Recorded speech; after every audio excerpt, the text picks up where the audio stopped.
What's up, my dear boys and girls, it's Ranger Boy here, and I know, it's way too early to make this kind of video, especially with all the minimal information that we got. And to that I say, you're absolutely correct, that this video right here is just for fun and some good old speculation and theory crafting.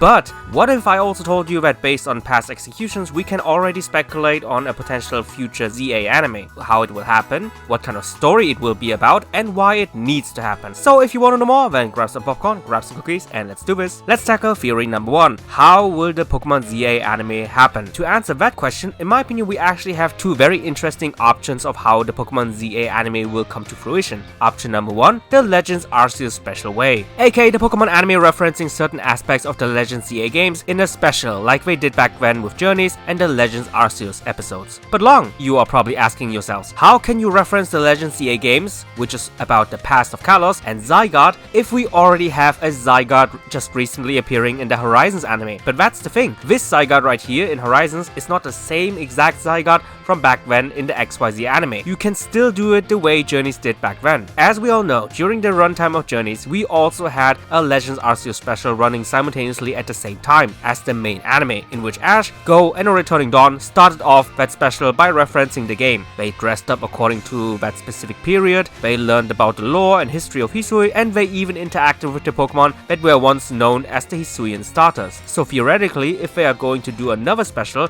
exactly like that with the current cast, we can still have those special Kalos episodes while the main anime is running at the same time. If they are going to create another special, then we can assume that at some point Liko, Roy, and the Rising Vorteclers will travel to Kalos and specifically to Lumiose City. Maybe the town is holding some sort of special festival celebrating the modernization / redevelopment events that happened during the ZA games, and to celebrate the festivities even further, they let the characters dress up like the Kalos citizens of old, including maybe a returning Ash and Serena, because them, especially dressing up, they can look like their ancestor counterparts within the upcoming Legends game to further promote them. By the way, I know it should be Callum and not Ash, but let's be honest here, if they're going to do an anime, they will not use Callum. Sorry Callum. And since it will also mainly take place in Lumiose City, you can also let Clement and Bonnie return and use them as the people who are retelling all the folklores of Lumiose during the redevelopment times, which is the same thing Legends Arceus did with the returning Cynthia and Brock. And the best thing about it is that it probably wouldn't even be canon, just like the Legends episodes back then, which ran simultaneously with the main anime aka Journeys. So no matter what happens in the ZA special, you can still do it without influencing the main storyline of Horizons. So everything I just told you would be option number 1. But what would option number 2 be? Well, it can be described with just 2 words.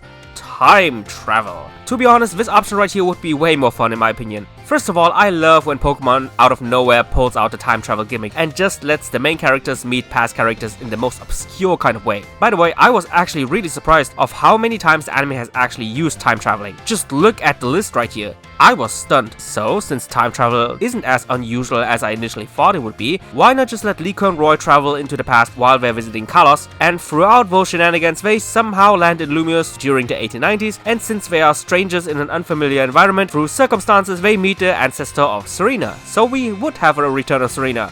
Well, kinda. And while she explains the events that are currently happening in the city right now, our heroes also will meet past versions of other characters, like for example Professor Sycamore or Lysander, like these examples right here from Rhyme with Ray on Twitter, or how he names them, Pincho and Leontine. Leontine. Can you tell that I'm from the Germany? Maybe the plot could be about how during the redevelopment plan of Lumiose they try to change the environment of Kalos too much, which forces the guardian of the economy, Zygarde, to intervene and stop those damn humans. And who knows, maybe history will repeat itself, with Leontine, just like her successor Lysander, trying to stop humanity from ruining her vision of a beautiful and untainted world, while people like Pincho want the world to progress while also living in harmony together with the Pokemon. So basically it's an older version of what happened in XYZ, but now with Liko and Roy being involved. Also, since Lysander is a descendant of AZ's little brother, maybe Leontine now wants to do what her predecessor couldn't do, take over Kalos by actually using the ultimate weapon to gain peace and her vision of a beautiful world without the influence of humans. Oh wow, I really didn't want to dive too deep into all this, but it does make a good transition to my next theory. Theory number 2, what will the story be about? So we now have seen one way how the story could play out, aka time travel, but that one really tends more towards speculation. Another option for the story that we can actually base on past executions would be a continuation of the XYZ anime? Wait, hold on long.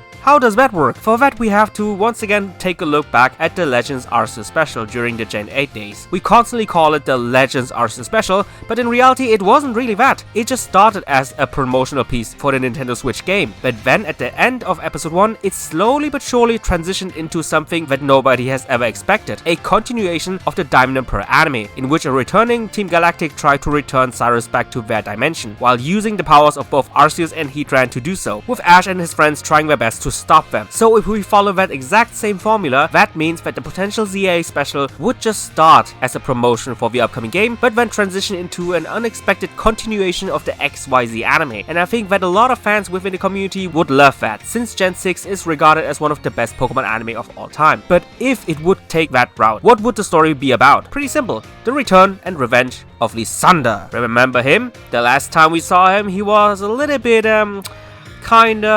sorta dead. So what if, for example, Cirrhosis escaped from prison with the help of a certain someone who later turns out to be the not so dead Lysander, and together with his remaining forces forms the new Neo Team Flare. Of course, the first target that he has in mind would be the returning Ash, who maybe comes to Kalos to celebrate the festivities with Liko and Roy, with Liko, Roy and his Kalos crew like I mentioned previously. And throughout the battle, Liko and Roy noted the existence of another Zygarde, which they hypothetically encountered, maybe when they first battled against Gibeon, aka the final boss of the Explorers organization. Hearing that a second chance has opened up to him, he now not only targets Ash for revenge, but also targets both Liko and Terapagos to lure both Gibeon and Shiny Zygarde out, so that Lysander can either use Gibeon for his own means and purposes, or if that doesn't work, then he will just steal Zygarde away from him. That of course would mean that all the other characters now have to protect Liko as well to prevent that from happening. Again, everything I say is pretty wild, and I have to mention once again that all I'm mentioning right now is nothing else but fun speculation, so please don't take this video too seriously, okay? We discussed both the how and the potential story that can possibly happen in the future ZA anime. Now the only thing we have to discuss is theory number 3. Why should a Pokemon ZA anime even happen? One big reason I already mentioned is the possible continuation of the XYZ anime, even though I do understand that some fans might not like that, since depending on the overall execution, they could either improve or ruin the legacy of XYZ. Another argument that does speak for the ZA anime is that it could provide us with much more lore and details in regards of certain characters that the games maybe can't explore, or it would be just nice to see in-game lore being animated into an anime. For example, more lore and details about the origins of Ash Greninja, more details about AZ, his kingdom and maybe his family, lore about Zygarde, or maybe even potential new Mega Evolutions that existed back then in the days, but by the time we arrive at the current days of Kalos, maybe they don't exist anymore. Last but not least, a big reason as to why a ZA anime definitely needs to happen can be described with one word: redemption. The predecessor, aka Journeys, did a lot of weird decisions, especially in regards to Gen 6, that a lot of fans still are confused about. Things like Ash and Serena barely having any time to interact for a longer period of time, which a lot of people were eagerly waiting to happen, including myself, even though what we got was already cute as fuck. Serena and Listia now forming a group together, and honestly it would be nice to see more of those two, especially with May also potentially being in that group as well. How absolutely dirty they damaged both Dianta's and Alan's reputation during the Masters A tournament, which is now known as one of, if not one of the worst tournament arcs in the history of any poker, despite all the potential it had. Furthermore, the very controversial decision made by Journeys to not only barely let Ash and Greninja interact with each other by the time they reunite, but also how they seemingly have retconned the Ash Greninja form. Last but not least, in one of Ash's returns to Kalos, this time together with his new friend Go, they suddenly got attacked by some wild Zygarde roots coming out of seemingly nowhere. But despite that fact that Ash knows what attacked them and what the cause of that is, he never told Go anything about the Zygarde event. It's like Journeys tried to purposefully ignore or even erase the whole XYZ saga out of everyone's mind, including Ash's. But with the upcoming 2025 game, which is centered all around the third legendary, the ZA anime now has a chance to redeem the mistakes of the past. So in short, with a ZA special you can basically make up for almost all the mistakes that Journeys has done in the past regarding Gen 6. Sadly, that still won't redeem Journeys as a whole, but at least we can get some final closure on the errors they have done with all the XY characters. Anyway guys, I really hope you enjoyed this video, hope you enjoyed this little fun speculation. What is your opinion? Tell me, and just like always, see you guys in the comments down below. Bye guys!